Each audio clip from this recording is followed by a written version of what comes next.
I was 9 years old. It was very hard to understand my gibberish.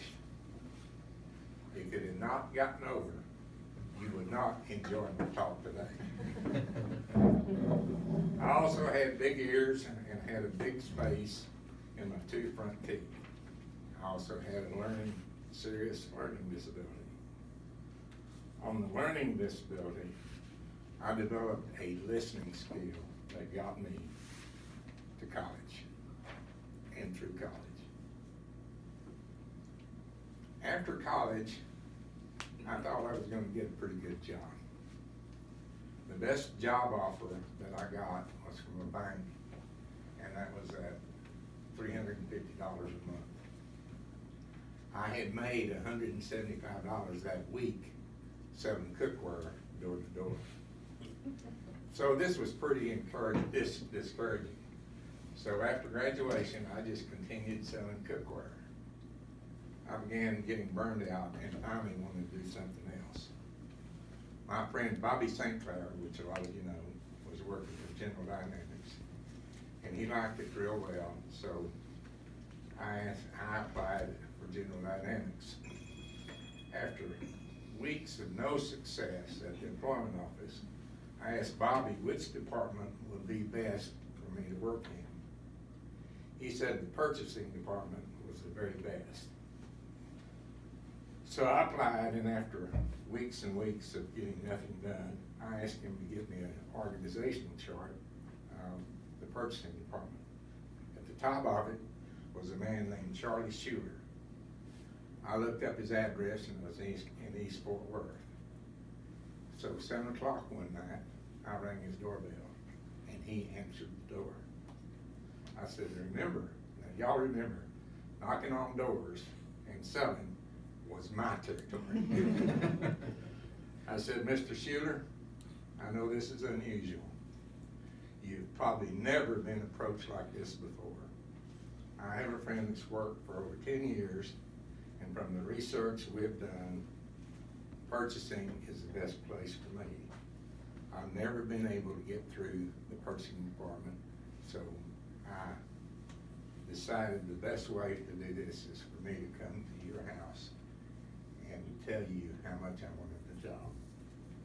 Here's all my paperwork I filled out, and I also included a resume. The bottom line is, I want to work for you. Thank you so much. I was employed 5 days later. GD had one of his big layoffs. The next job was at Underwood Olivetti. The company's products were not as good as the competition, mainly IBM. The company was pretty bad except for one thing. There was a guy in the service department that all the customers loved. He gave the company a good reputation and also made it a fun place to work. He was by far the best serviceman in Fort Worth, but he was only an 8th grade educated boy, but he was the best thing in Fort Worth as far as serviceman. Victor and I became good friends. We found out that both of us had an honorary streak. It blossomed when we were together. When I left Underwood to build self-service gas stations, I told Victor if it was successful, I would come back to him, and someday we would buy a business together. This resulted in us purchasing Southwest office machines. Under his leadership and skills, it was a good success, and it was the only office machine store in the world that had self-service gasoline stations. One afternoon, I went to Victor's house to show him how to read a balance sheet and an operating statement. We were the only ones in the house, and after we finished, I said, Victor, with all your boxing experience you have, why don't we box for a while? He said, well, I don't have any boxing gloves. I said, well, okay, we'll slap box. I have a couple of moves that got me through a pretty tough neighborhood, so that's good. Well, he said, okay, and so we were having a good time. I guess my nose was bleeding and his lip was bleeding and our hair was all messed up. We had red welts all over us, and the doorbell rang. So we both answered the door, and it was a guy that said that he had come to talk to Mr. Unity about selling him some insurance. And he said, I think maybe I ought to come back another time. And we agreed. I don't think he ever came back. I told Victor he'd have to get another insurance man because I did not think he would be back. Anyway, he never came back.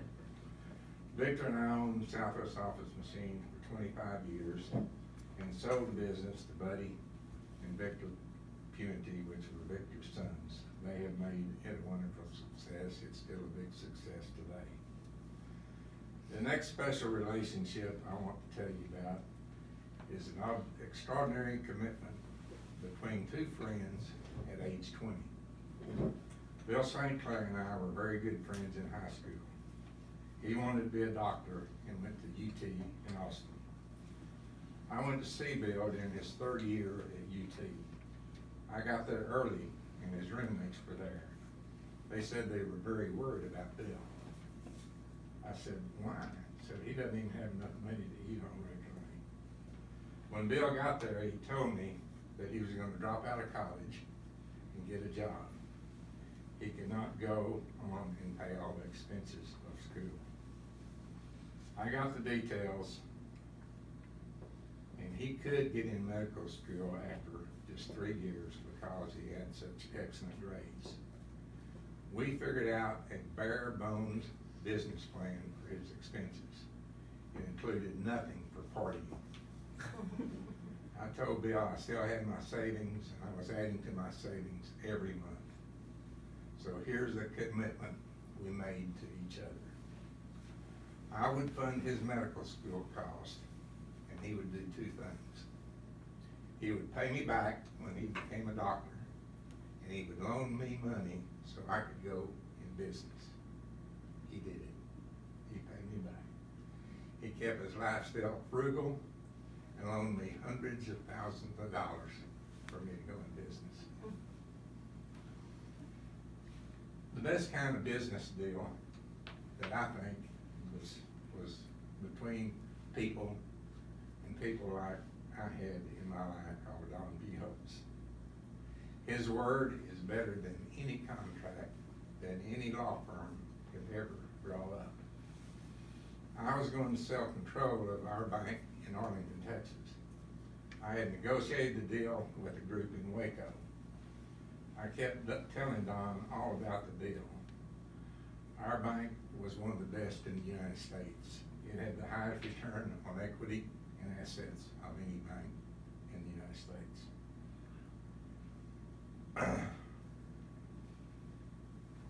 I was negotiating with the group in Waco, Texas, and it went on for about 6 months, and we finally reached a deal. I got a call that they wanted me to come back down to Waco, and they wanted me to visit with their closer. And I said, we already have a deal. They said, yeah, but you need to visit with our closer. I smelled a rat all the way from Waco to here because we'd worked on the deal 6 months, and now I felt they were going to change it on me, and I was not happy about it. So I called on Dios and I said, I think they're going to change the deal. You know, it's a hell of a deal. If they change it on me, do you want to buy it on the same basis? And he said, hell yeah. So I went down there, and the guy comes in, he's proper in every way, had a real nice suit on, and sat down and he said, the preferred stock, we need to change the preferred stock deal. I said, look, this deal's been negotiated for 6 months. I don't even know you. But let me tell you, the deal's been done. And if you tell me it's got to be changed, is that what you're telling me? And he said, yes. I said, well, I just had one thing to say to you. And he said, what's that? And I said, goodbye. So I came back and called Don. I said, Don, you got yourself a bank. Let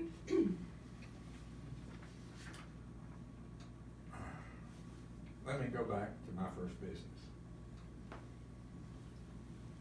This was basically a business that I started when I was 24 years old. I became convinced that you could offer gasoline at a low price on a self-service basis.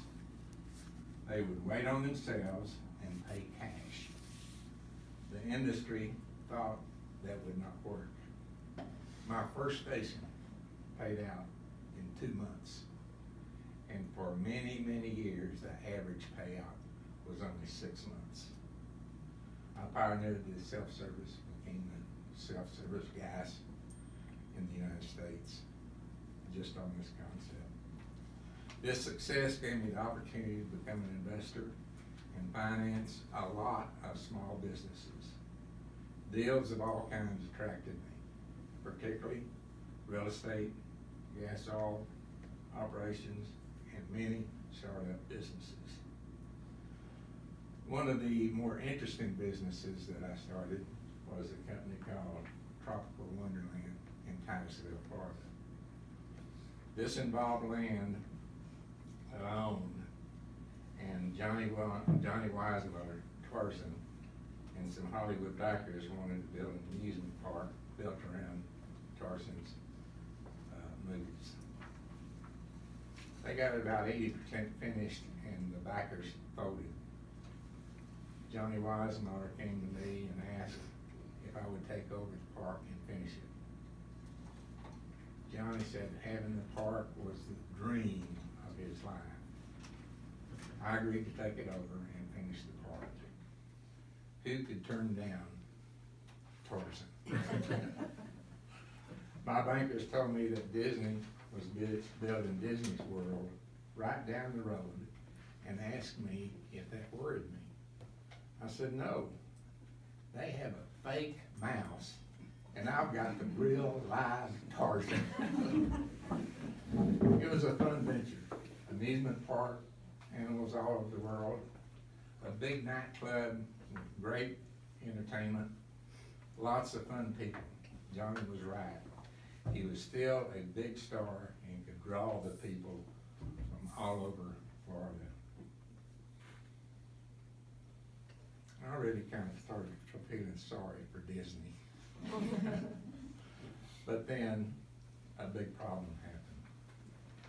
Johnny started not showing up. Then he started showing up drunk. Without Johnny, the park could not make it. You could not replace Johnny. No one could. We shut it down. We were left with all the animals and snakes to sell. I mean, give away. Well, enough about business. Let's talk about family. I have 7 children, all within 20 miles of here. So that is a blessing in itself. We're all in business together. In fact, they are the majority owners, so I can be fired at any time. That would be very embarrassing to be fired by your children. They look at me kind of strange sometimes, but so far, so good. We're so lucky to have wonderful children, grandchildren, and great-grandchildren. I'm bouncing around here, so let me go back to my childhood days at home. Some say that I was pampered by my mother and my 2 sisters. Because I worked hard and they believed that my time at home should be good. I threw the Star Telegram paper for years, got up at 4:30 every morning, 7 days a week, and 6 days a week I shipped through the evening paper. Our family did not have a car, so I had a lot of walking and bicycling to do. Now, when they say I was kind of pampered when I was home, let me tell you how life was. After I'd already gotten up and thrown papers, it became time for me to get up and go to school. Well, when it was time for me to go to school, they would bring me my robe and my house shoes. They had my breakfast on the table. fully prepared. Eggs already mashed up and warm with salt and pepper. While I was enjoying my breakfast, they would prepare in my bathroom. Warm bath water, put toothpaste on my toothbrush, and a glass of water to rinse out my mouth.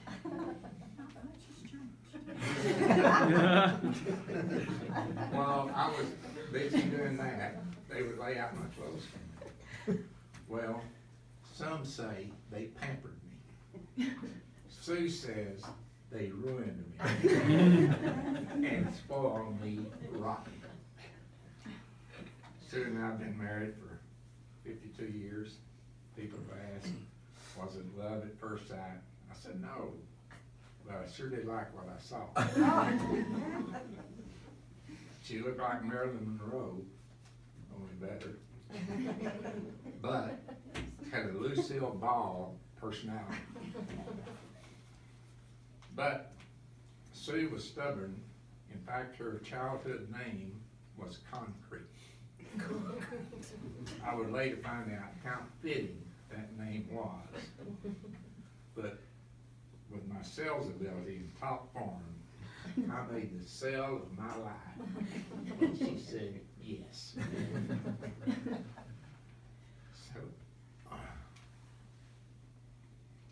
So I was kind of a rebel without a cause, and that did not really fit well from anyone that really wanted to give a lot of instructions. This was an interesting match of our personalities, but we made it work. Here's an example that tells it all. On giving instructions, this illustration illustrates it. I was signing my name on a waiting guest list book, and she said, it's Harvisson. Well, many of you know there's another side of Sue. There's where the real beauty is. Her love for others, her zest for life, her great attitude, her love of nature and animals and anyone in need. I'm now 85. I have been, I am now, and will always be completely loved. Sue. Well, I guess you'd like to know what my plans are. I'm going to walk my dogs more. I'm going to go dancing more. I'm going to do more business deals. I'm going to find lots of zinc and copper in Southern Illinois. And I think it's going to be one of the best deals we've ever made. This is the guy that Elliot, he's the guy that's going to lead our charge, and we're going to make the countryside free. Get rid of all the nasty stuff and make it beautiful. Y'all might have to come up there for a big get together sometime. Anyway, thank all of you again for sharing my 85th birthday, even though it was a replay.